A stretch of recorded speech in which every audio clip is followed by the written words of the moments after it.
బాగున్నారమ్మా? బాగున్నారా?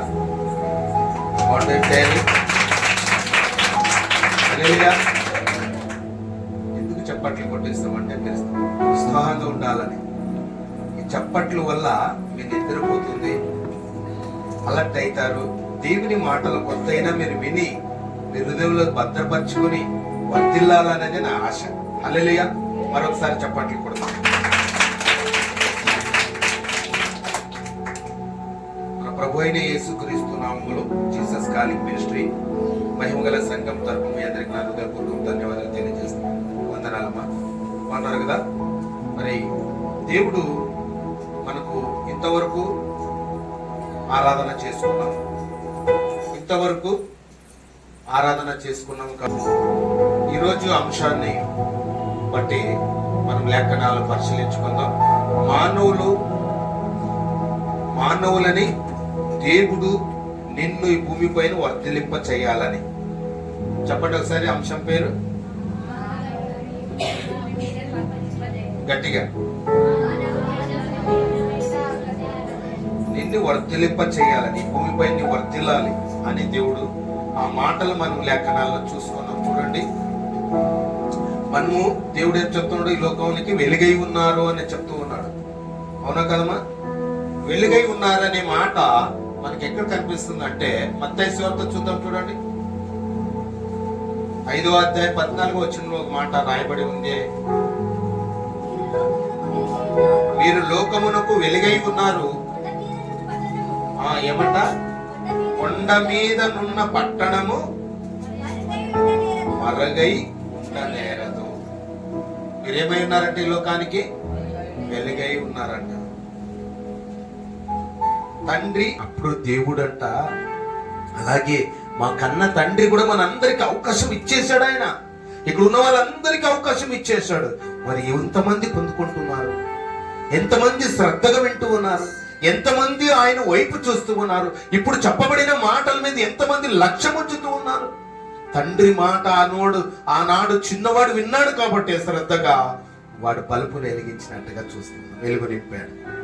మాట విన్నాడు కదండి. మరి మీరందరూ కూడా మీ జీవితంలో మీరు కూడా వెలిగించబడాలంటే మీ చీకటిని మీరు తొలగించుకోవాలి. మీ హృదయంలో ఉండే చీకటిని తొలగించుకోవాలి. ఆ తొలగించినప్పుడు నీ జీవితంలో ఒక వెలుగుగా వెలుగుతావు. అందరికి ఒక మాదిరిగా నీవు ఉంటావు నీ జీవితంలో. అప్పుడు ఎలా ఉంటావు తెలుసా? ప్రత్యేకించబడిన దానిగా ఉంటావు, ప్రత్యేకించబడిన వాడిగా ఉంటావు, ఒక దేవునికి ఇష్టమైన బిడ్డలుగా జీవిస్తావు. ఎప్పుడు? నీలో ఉండే చీకటిని నీ వెలిగించుకున్నప్పుడు, నీ జీవితంలో దేవుడు వెలుగుగా నింపిన వాక్యాన్ని హృదయంలో ఉంచుకున్నప్పుడు, దేవుని మాటలు హృదయంలో ఉంచుకున్నప్పుడు అదే నీ వెలిగించబడతావు. ఆమేన్. హల్లెలూయా. మరొక మాట మనం చూసుకుంటే మనం ఎక్కడ మిస్ అయిపోతున్నామో, ఎక్కడ మనము తప్పిపోతున్నామో, మన ఆశలు ఎక్కడికి తప్పిపోతున్నామో అనే మాటను ఒక మాట గుర్తు చేయాలని ఆశపడుతూ ఉన్నాను. చూద్దాం. చూడండి, ఎఫెసీయులకు రండి, 4వ అధ్యాయం 25వ వచనంలో మన క్రైస్తవ జీవితంలో ఎక్కడ దేవుని ఆశలు పోగొట్టుకుంటున్నాం, ఎక్కడ మనము మిస్ అయిపోతున్నాము? దేవుడు చూసి ఎల్లప్పుడూ నీవు వర్ధిల్లాలి నాయన అంటూ ఉన్నాడు. మనం వర్ధిల్లుతున్నామా? చదువమా ఎఫెసీయులు 4వ అధ్యాయం 25వ వచనం.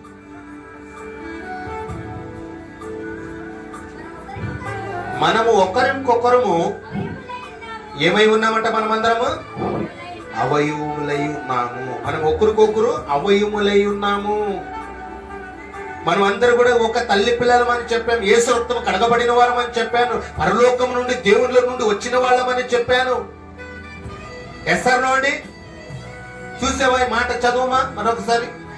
మనము ఒకరికొకరము అవయవులమై ఉన్నాము గనక ఏమంట? ఓ క్రైస్తవుడా చాలా జాగ్రత్తగా విను. ఓ క్రైస్తవుడా చాలా జాగ్రత్తగా విను. అబద్ధములాడుట నీవు మానాలి. ప్రతివాడు తను పొరుగువానితో ఏమన్నా చక్కగా మాట్లాడాలి. ఏమంట? సత్యమే మాట్లాడాలి, నిజాలే మాట్లాడాలి క్రైస్తవుడు. యథార్థంగా మాట్లాడాలి, న్యాయవంతంగా మాట్లాడాలి. అప్పుడే నీకు దేవుడు విడుదల చేస్తాడు, అప్పుడే ఆయన వర్ధిల్లేటట్టుగా చేస్తాడు. ఆ దీవెనలు, ఆశీర్వాదాలు, ఆయన కృప నిండుగా నీకు విడుదల చేసేవాడి ఉంటూ ఉన్నాడు. ఎలా ఉండాలి అంటే నువ్వు సత్యమే మాట్లాడే వ్యక్తి ఉండాలి. మరి సత్యంగా మాట్లాడలేదా, అయిపోయింది, పోగొట్టుకున్నావు. నీ ఆశీర్వాదాలు పోగొట్టుకున్నావు, నీ దీవెనలు పోగొట్టుకున్నావు, నీవన్నీ ప్రసన్నత, ఆయన ఇచ్చే ఆశీర్వాదాలను పోగొట్టుకున్నట్టే. అవునా కదండి? ఎస్ ఆర్ నో చెప్పాలి. మీకు అబద్ధము నీ నోటికి రాకూడదండి. ఒకే ఒక వ్యక్తి యథార్థంగా మాట్లాడుతుంది, మన మధ్యలోనే ఉంది, వాళ్ళ పేరు చెప్పడం మంచిది కాదు. ఏమండి, భర్త కొట్టినా కొట్టించుకుంటుంది, తిట్టినా తిట్టించుకుంటుంది, కానీ యథార్థంగా మాట్లాడుతుంది. ఆమెకు ఒకసారి క్లాప్స్ కొడదాం. హల్లెలూయా. అది యథార్థత ఉండాలని, అలాంటి జీవితం కలిగి ఉండాలని, ఎస్ అంటే ఎస్ ఆర్ నో అన్నట్టుగా ఉండాలి వాళ్ళ జీవితం. అదే దేవునికి ఇష్టమైంది. ఎందుకంటే ఈ లోకములో ఈ భర్త భార్య సంబంధాలు కొద్ది రోజులే కదండి, అవునా కదా? ఆ సత్యాన్ని తెలుసుకున్న వ్యక్తి ఆమె. ఆ తెలుసుకునేది కాబట్టి ఈ లోకం శాశ్వతమైంది కాదు, నేను ఎందుకు అబద్ధం మాట్లాడాలి? తిడతావా, తిట్టుకో. అంటావా, అనుకో. దూషిస్తావా, దూషించు. చెడ్డ మాటలు పలికినప్పుడంతా నీవేం చేసావట? సంతోషించు, గంతులు వేయి. ఎందుకంటే నీవు చేసే పనులు కరెక్ట్గా ఉన్నాయి, నువ్వు చేసే పనులు కరెక్ట్గా ఉన్నాయి కాబట్టి. హల్లెలూయా. చాలా చక్కటి మాటను మనకి మరి ఒక 15వ వచనంలో ఒక మాట రాయబడింది చూడమా. 15వ వచనం, ప్రేమ కలిగి సత్యము చెప్పుచు క్రీస్తు వలె. ఎలా ఉండాలి నువ్వు? క్రీస్తు వలె ఉండాలి. మనం అన్ని విషయములు, భూమిపైన ఉన్న అన్ని విషయములో ఏమంట, ఎదుగాలంటే ఏముండాలి? నీవు ఒదిగి ఉండాలి, క్రీస్తులాగా జీవించాలి. నీ నోటికి అబద్ధాల మాటలు మాట్లాడకూడదు, మోసకరమైన మాటలు నీ హృదయంలో ఉంచకూడదు, నీ చెడ్డ తలంపు నీకు ఉండకూడదు. క్రీస్తు వలె. చదువు మరొకసారి ఆ మాట. ప్రేమ. ప్రేమ అనేది చాలా చాలా ప్రాముఖ్యమైనది క్రైస్తవులకి. ఎందుకంటే ప్రేమ ఎక్కడి నుంచి వచ్చింది? దేవుని మూలంగా వచ్చింది. దేవునిలో నుండి వచ్చిన ప్రేమ శాశ్వతమైనది. ప్రేమ ఉంటే దేశములన్నీ కప్పును. నీ శత్రువుని మిత్రులుగా చేసుకుంటుంది, నేను హింసించే వారి కొరకు ప్రార్థన చేస్తుంది ప్రేమ. అలాంటి ప్రేమ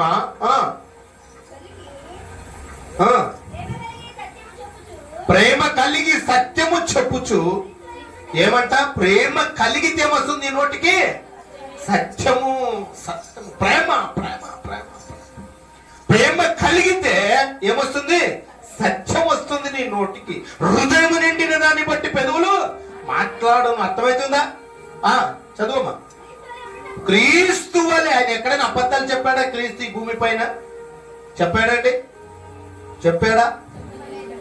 ఎంత హింసలు, ఎంత బాధలు, ఆయనకు సొగసు స్వరూపం ఏమాత్రము లేకున్నట్టుగా నాలో పాపం ఉన్నదని ఎవడైనా స్థాపించగలడా అంటే కూడా నిరూపించే మానవుడు ఒక్కడు లేడు. అలాంటి పరిశుద్ధుడు. చదువమ్మా. మనం అన్ని విషయములలో ఎదుగుదాము. మనం ఎదగాలంటే ఏమండి ఉండాలి? అన్ని విషయాల్లో ప్రేమ కలిగి జీవించాలి, క్రీస్తు వలె పోలి నడుచుకోవాలి. మనం ఈ భూలోకంలో అన్ని విషయాల్లో వర్ధిల్లాలంటే ఏం కలిగి ఉండాలి? ప్రేమ కలిగి ఉండాలి. మరి ముందు వాక్యంలో మరొక మాట చూద్దాం. చూడండి, ఏప్రిల్కు రండి. ఏప్రిల్కు అపోస్తులైన పౌలు గారు రాసిన పత్రికకు రండి. 6వ అధ్యాయం 11వ వచనము. మీరేమై ఉన్నారంట? మందలు కాక. ఏమైనా ముందు వాక్యంలో ఏమైనాము? ప్రేమ కలిగి నీవు ఉండాలి అనే మాట. ఇక్కడ ఏమైపోయారు? మందులుగా ఉన్నారు. చదువునా? మీరు మందులు కాక ఏమంట? విశ్వాసము చేతను. నిర్లక్ష్యంతో ఉండవద్దు అంటాడు. ఏమండి, మందలంటే ఏంటి? గొర్రెలా? మందలంటే ఏంటి? దున్నపోతులా? చెప్పాలండి, ఏమంట? నిర్లక్ష్యం అంటారా? నిర్లక్ష్యం చెప్పుకోవచ్చు కదండి. నిర్లక్ష్యం. ఓకే. విశ్వాసము చేత ఓర్పు చేతను వాగ్దానములన్నీ స్వతంత్రించుకొని వారిని ఏమంట? పోలి నడుచుకోవాలి. వాళ్ళు పోలి నడుచుకోవాలి. అపోస్తలుడైన పౌలు గారు క్రీస్తును పోలి నడుచుకున్నాడు. మరి మీరు ఎలాంటి జీవితం కలిగి ఉన్నారు? మీలాంటి ఎవరిని చూసి మీరు పాల్గొడుతూ ఉన్నారు? మీరు ఎవరిని బట్టి ఆనందపడుతూ ఉన్నారు? ఎవరిని బట్టి మీరు వర్ధిల్లుతూ ఉన్నారు? అంచెలంచెలుగా మీరు ఎదగాలని కోరికలు ఎవరికి ఉన్నాయి? హల్లెలూయా. దేవునికి తప్ప, నీ కన్న తండ్రికి తప్ప నిన్ను ఈ లోకము నుండి వర్ధిలింప చేసే బాధ్యతను, భారముని ఎవరిచ్చారు? దేవుడికి తప్ప ఎవరికి లేదండి. ఒకసారి క్లాప్స్ కొడదాం దేవుడికి. హల్లెలూయా. ఏముండాలి? ఓర్పు కలిగిన వ్యక్తులై ఉండాలి క్రైస్తవులు. ఉందండి ఈ రోజుల్లో? ఉన్నాయా? ఓర్పు ఉందా? దేవుని గురించి తెలియని వ్యక్తుల గురించి ముందుగానే వీళ్ళే దాడులు చేసే వ్యక్తులై ఉన్నారు క్రైస్తవులు. ఉన్నారా లేదా? మరి శత్రువుని నీవు ప్రేమించమంటున్నాడు, ప్రేమిస్తూ ఉన్నారా? నేను హింసించే వారి కొరకు ప్రార్థన చేయమంటున్నాడు దేవుడు, ప్రేమిస్తున్నారా? ప్రార్థన చేస్తూ ఉన్నారా? వాళ్ళ జీవితం అలా ఉందా? ఎస్, ఉండాలండి, ఉండాలి. సాధ్యమైనంత వరకు ఉండాలి. అలాంటి మాటలు వింటూ ఉన్నప్పటికీ నీవు వర్ధిల్లాలంటే అవి చెయ్యాలంటాడు దేవుడు. అవి నీ పాటిస్తేనే నీవు వర్ధిల్లుతావు. నీవు ఆ పాటిస్తే నేను చెప్పిన మాటలు వింటేనే నీ పరలోకాన్ని నేను ఇస్తాను నాయన. ఏమి కలిగి ఉండాలి క్రైస్తవుడు? ఓర్పు. చదువున్నా. విశ్వాసము చేతను ఓర్పు చేతను వాగ్దానములన్నీ ఏమంట? స్వతంత్రించుకున్న వారై ఉండాలి. ఆయన వాగ్దానములు ఇచ్చిన వాడు, నమ్మదగిన దేవుడు, ఆయన మాట ఇచ్చిన దేవుడు. ఏమంట? స్వతంత్రించుకో. వారిని స్వతంత్రించుకున్నప్పుడు వారిని ఏం చేస్తాడు? ముందు చదువుమా. పోలి నడుచుకున్నట్లు మీలో ప్రతి వానిలో ఏమంట? మీ నిరీక్షణ ఏంటి? మీ ఉద్దేశాలు ఏంటి? మీ ఆలోచనలు ఏంటి? ఎలా జీవిస్తూ ఉన్నావో పరిపూర్ణులై మీరు ఇదివరకు ఏమంట? మీరు ఇదివరకు కనపరిచిన ఆసక్తి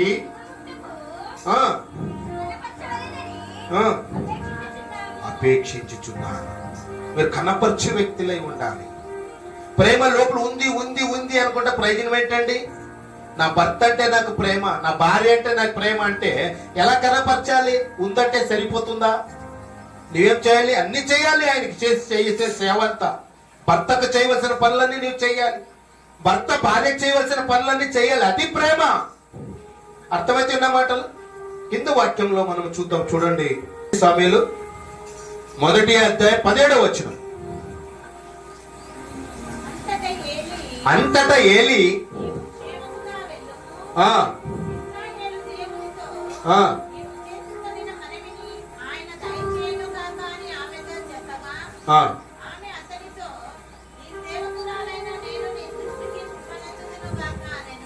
ఆమేన్. హల్లెలూయా. ఆయన ఏం చేశారంట? మనవి చేయగా. ఎవరెవరు ఇక్కడ? ఎవరు చేశారు మనవి? అన్న. ఎవరికి చేసింది? దేవునికి. దేవునికి చేయగా ఆయన దేవునితో నీవు మనవి చేయగా ఏం చేశాడు?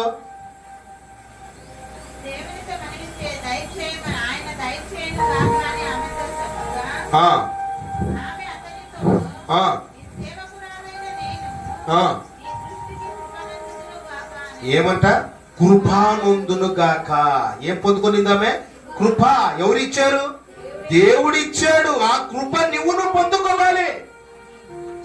ఆ కృప నువ్వు కూడా పొందుకునే వ్యక్తి ఉండాలని దేవుడు లేఖనాలు సెలవిస్తున్నా. చూసావా? మన పితరులు, సేవకురాలు కృప పొందుకునింది, మరి నువ్వు పొందుకోవాలి కదా.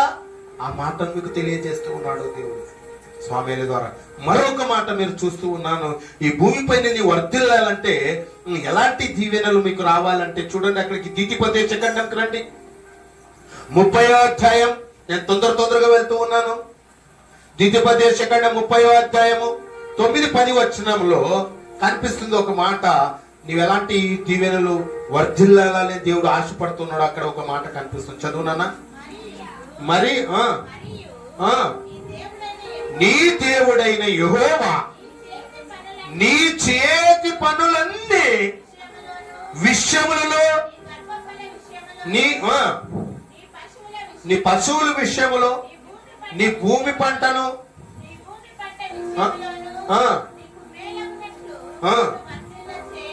ఏం చేశాడు? నీ మేలగినట్లు నీకు వర్ధిలింప చేయవాడు. మొట్టమొదటి మాట మరొకసారి చదువుమా. నీవు చేసే పనులు, నీ చేతి పనులు, నీ చేసే ఉద్యోగము, నీ చేసే వ్యాపారము, నువ్వు చేసే చేతి పనులు ఏమండి, ఇవన్నీ ఏం చేస్తాడంటే దేవుడు వర్ధిలింప చేస్తాడు. ఒకసారి చెప్పట్లు కొడదాం దేవునికి మహిమకరంగా గట్టిగా. హల్లెలూయా. ఏం చేస్తాడంటే వర్ధిలింప చేస్తాడు నేను ఈ భూమి పైన. మరొక మాటని వర్ధిలింప చేశాడు. ఆది కాండంలో చూసుకున్నాము. మరి కింద వచనంలో చూద్దాం. చూడండి, యోబుకు రండి. యోబు 8వ అధ్యాయం 6-7 వచనాల్లో ఒక మాట. నీవేమై ఉండాలట? పవిత్రుడై ఉండాలి, యథార్థవంతుడై ఉండాలి, నిశ్చయముగా ఆయన నీ యందు శ్రద్ధ నిలపాలి. ఎవరెందు శ్రద్ధ నిలపాలి? దేవుని యందు శ్రద్ధ నిలపాలి. నిలిపే వ్యక్తులై ఉండాలి. మాకు ఆధారం ఎవరు? దేవుడే. మాకు కృప చూపేవాడు ఎవరు? దేవుడే. దయ చేయవాడు ఎవరు? మన ప్రార్థన జవాబిచ్చేవాళ్ళు ఎవరు? ఆయనే. కాబట్టి ఆయన మీద మనం ఏం చేయాలంట? శ్రద్ధ నిలపాలి. శ్రద్ధ నిలిపెట్టినప్పుడు, ఆయన మీద మనం లక్ష్యం ఉంచినప్పుడు ఏమిస్తాడంట? ఆయన వర్ధిలింప చేస్తాడు. మరొక మాట మీకు సామెతలకు రండి. సామెతలకు రండి 2వ అధ్యాయము 7-6 వచనములో కనిపిస్తుంది. చూద్దాం, చూడమా. ఆయన చాలా జాగ్రత్తగా వినాలమ్మా. యథార్థవంతులను ఏమంట? ఏం చేస్తాడు దేవుడు? యథార్థవంతులు. పై వాక్యము ఏం చదువుకున్నాము? యథార్థవంతులు వర్ధిలింప చేయదు. మరి అక్కడ యథార్థవంతులు శ్రద్ధ ఉంచితే చాలు నేను వర్ధిలింప చేస్తాను అంటున్నాడు. ఇక్కడ ఏమంటున్నాడు? యథార్థవంతులను వర్ధిలింప చేయి. ఇక్కడ కూడా యథార్థత దేవునికి ఇష్టం అండి. 6వ వచనం చదువుమా. యెహోవాయే జ్ఞానం ఇచ్చేవాడు. చెప్పండి కొడదాం దేవునికి మహిమకరంగా. మీకు జ్ఞానం ఇచ్చేవాడు, తెలివినిచ్చేవాడు, బుద్ధినిచ్చేవాడు, ఆశీర్వదించేవాడు, కృపనిచ్చేవాడు, ఆయన దీవెనలు ఇచ్చేవాడు. ఆయన తప్ప ఎవరు మనకు లేదండి. అందుకే శ్రద్ధ ఉంచు. ఎవరి వైపు ఉంచుతున్నావు? దేవుని వైపు ఉంచు. నీ శ్రద్ధ ఎక్కడ? నీ గమ్యం ఎక్కడ? నీ నిరీక్షణ ఎక్కడ? లోకం వైపు ఉందా? ఇతరుల వైపు ఉందా? మనుషులు సంతోష పెట్టువాడు అయితే క్రీస్తుకు దాసుడు కాదు. మరొక మాట మీ వర్ధిల్లాలంటే ఇంకొక మాట మనం చూసుకున్నాం. చూడండి, ఇర్మియాకు రండి. 10వ అధ్యాయం 21వ వచనంలో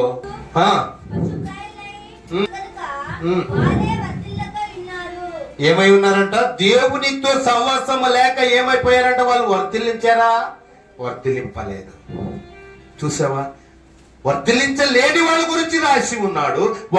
శ్రద్ధగా ఉంచిన వారు, ఆయన వైపు చూసిన వారు ఎలా వర్ధిల్లారో ఆ మాటలు కూడా మీకు తెలియజేస్తూ ఉన్నాడు పరిశుద్ధాత్మ దేవుడు. ఒకసారి క్లాప్స్ కొడదాం దేవునికి మహిమ గట్టిగా. ఇక్కడ శ్రద్ధ ఉంచలేదు కాబట్టి, దేవుని వైపు నీ మనసు వాళ్ళు ఉంచలేదు కాబట్టి వాళ్ళు వర్ధిలింప చేయలేదు. వాళ్ళు దీవించలేదు. తెలుసానండి. మరి ఒక మాట మీకు గుర్తు చేయాలి అనుకుంటున్నాను. మరి శ్రద్ధ ఉంచిన వారి గురించి 2వ తిమోతికి రండి, కొత్త గ్రంథంకి. 2వ తిమోతి 4:18 చూడమా. ప్రభు ప్రతి దుష్కార్యముల నుండి నన్ను తప్పించి తన పరలోక రాజ్యమునకు చేరినట్లు నిన్ను రక్షించును. ఏం చేస్తాడంట? ఆయన నిన్ను రక్షించేవాడై ఉన్నాడు. ఎక్కడ చేర్పించాలనుకున్నాడు ఆయన ఆశ? పరలోకం. నీవు ఆయన శ్రద్ధ, ఆయన వైపు నువ్వు చూడాలి. శ్రద్ధ ఉంచలేదంటే ఆశలు రావు. శ్రద్ధ ఉంచలేదంటే ఈ భూమిపై నువ్వు వర్ధిల్లింప చెయ్యవు. శ్రద్ధ ఉంచి తేమిస్తాడు పరలోకం. మరొకసారి చదువునన్నమాట. ప్రభు ప్రతి దుష్కార్యముల నుండి దుష్కార్యము నుండి ఏం చేస్తాడంటే దేవుడు నిన్ను తప్పిస్తాడు. నీ పిల్లల్ని తప్పిస్తాడు, నీ భార్యను తప్పిస్తాడు, నీ భర్తను తప్పిస్తాడు. నీ చేసే దుష్కార్యములన్నిటిని కూడా వదిలిపెట్టేటట్టుగా దేవుడు చేస్తాడంట. తన పరలోక రాజ్యమునకు చేరినట్లు. ఏమంట? చేరినట్లు అంటే చేరేంత వరకు నిన్ను ఏం చేస్తాడంటే దేవుడు రక్షిస్తాడు. చెప్పాలి కొడదాం దేవునికి మేమకరంగా. హల్లెలూయా, హల్లెలూయా. ఎంత గొప్ప మాట యేసుక్రీస్తు ప్రభు మాటతో మనం వింటూ ఉన్నామో చూడండి. ఆయన ఆశ, ఆయన వైపు నీవు ఉంచు, శ్రద్ధ నీవు ఉంచు. శ్రద్ధ లేక ఉన్నావేమో, క్రమము లేక ఉన్నావేమో, క్రమశిక్షణగా ఉన్నావో లేదో నీవు చూసుకో.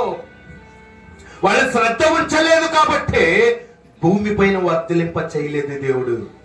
శ్రద్ధ ఉంచిన వారికి పరలోకం. ఎన్నెన్నో శ్రమలు అనుభవిస్తే కానీ పరలోకాన్ని ఇవ్వనని లేఖనాలు సెలవిస్తున్నాయి. ఈ లోకంలో ఉన్నప్పటికీ కష్టాలైనా, బాధలైనా, కన్నీరైనా, దుఃఖమైనా, యాదైనా, ఏదేమైనా దాన్ని ఓర్పుతో సహించిన వాడే భూమి పైన వర్ధిల్లుతాడు. అవి ఒక ఎగ్జాంపుల్ మీకు పెడుతూ ఉన్నాడు దేవుడు.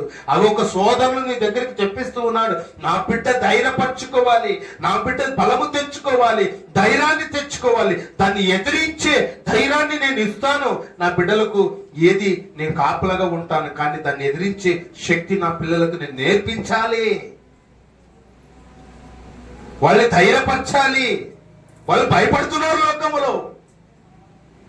చూసిన వెంటనే భూతం వచ్చిందన్న వెంటనే భయపడుతూ ఉన్నారు. ఆ భూతం ఏంటో నేను నా బిడ్డలు ఎదుర్కొంటూ ఉన్నారు, దాన్ని జయిస్తారు ప్రార్థన ద్వారా అని చెప్పి ఆ శోధనలు పంపిస్తూ ఉంటాడండి. నీకు మీరు భయపడవద్దు సహోదరి, సహోదరుడు, భయపడవద్దు. చాలా దేవుడు నీ భయపడకు సహోదరి, నేను నీకు తోడే ఉన్నాను.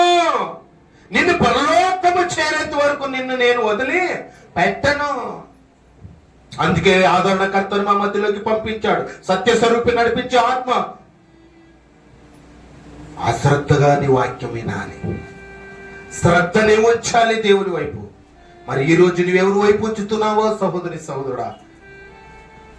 ఎవరి మీద ఆశ పెట్టుకున్నావో చూడే నీవు సహోదరి, సహోదరుడా. మరి దేవుని వైపు ఉంచావా? ఈ ఆశగా నీ భూమి పైన నీవు వర్ధిల్లుతావు. ఎంత చక్కటి మాట అండి. నిన్ను వర్ధిలింప చేస్తాడు ఈ భూమి పైన. నీవు పవిత్రుడై ఉండాలి. ఎలా ఉండాలి? పవిత్రుడై ఉండాలి, యథార్థవంతుడై ఉండాలి. నీవు ప్రార్థన పరుడై ఉండాలి. ప్రార్థన జీవితంలో ఈ 4 లక్షణాల గురించి మీరు విన్నారు ఈరోజు. ఈ 4 లక్షణాలు మీ జీవితంలో ఉండాలి. ఏంటి? మొట్టమొదటిది, నీవు భూమి పైన వర్ధిల్లాలంటే, నేను వర్ధిలింప చేయాలంటే నీవు వర్ధిలింప చేయను. నీవు యథార్థవంతుడై ఉండాలి, నీవు న్యాయవంతుడై ఉండాలి, నీవు ప్రార్థన పరుడై ఉండాలి. ఏమండి? తన పరలోక రాజ్యములో అప్పుడు మీ కొరకు ఇచ్చేవాడే ఉన్నాడు. హల్లెలూయా. ఇట్టి ఈ 4 మాటలు మీ అందరితో నేను ఈ లోకంలో మీరు లోగులో ఏమై ఉన్నారు? వెలిగై ఉందురు. ఈ లోకంలో మీరు వెలుగై ఉందరు. వెలిగించాలి అనేక మందికి. చీకట్లో ఉన్నవారు నశించిపోయే ఆత్మ వెతికి రక్షించే వ్యక్తులై ఉండాలి. ఎప్పుడు చూసినా నీ పనులేనా? ఎప్పుడు చూసినా నీ ఉద్యోగమేనా? ఎప్పుడు చూసినా నీ వ్యాపారమేనా? నీ ఎప్పుడు చూసినా నీ పనులేనా?